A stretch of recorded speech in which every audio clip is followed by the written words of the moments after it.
Welcome to the service clinic at Low Country Harley-Davidson. I'm Doc Harley. Today I'd like to talk about two important factors to keep in mind when you're installing a cam in a Harley-Davidson.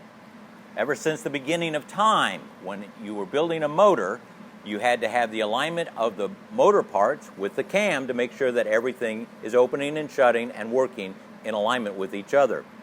On Harley-Davidsons, they always mark their pinion gear, which is connected to the shaft to the flywheels, and the cam has to be aligned to it. I'm working on a shovel head here, but shovel head evolutions are like this, and then we have twin cam and we have Milwaukee 8s.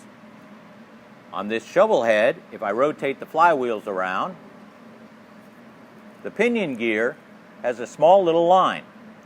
The cam has a dot. Those must be in alignment with each other.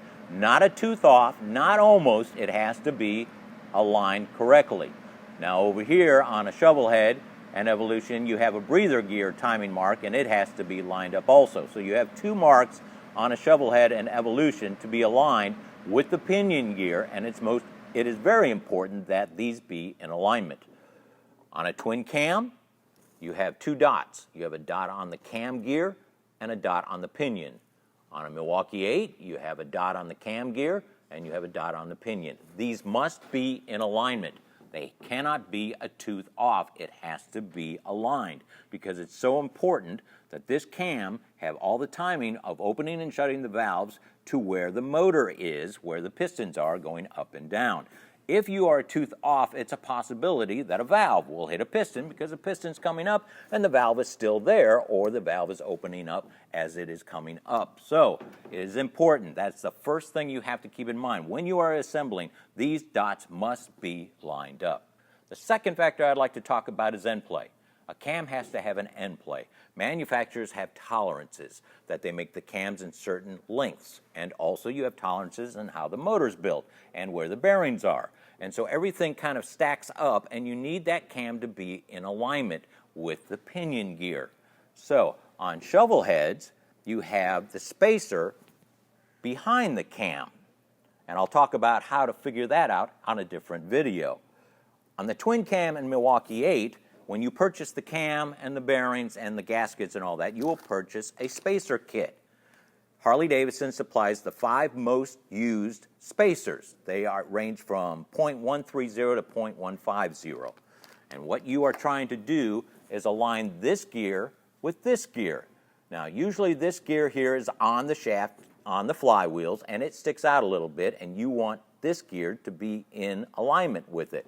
So the way you do that is you put, let's say, the spacer that came on your stock cam that you're replacing, you can put that on, and these spacers go on the cam before the gear.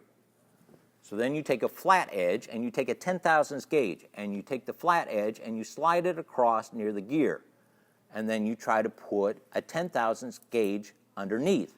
If you can fit a 10,000ths gauge underneath, the spacing is wrong, and you need to adjust the spacing so you have less than 10,000ths of space between the flat edge of here and the flat edge of this gear. Now you'll notice that I cut this spacer with a flat because most of the washers that come with cams are round and doesn't allow for you to get a flat edge. Also, when you're doing this measurement, you'll do it without the chain on, and that'll give you a lot more space.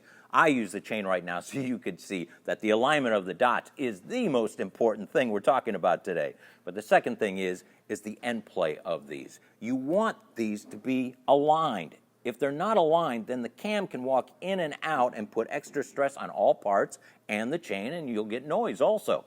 So the 2 points I want you to leave today on this video is, first thing is, make sure your dots are aligned. Don't be off a half a tooth or say, well, I think it's close. No, it has to be right on the mark. Second thing is take the time to make sure the end play is correct so your cam will not wear out other items and itself faster than what you want to get back into your motor with.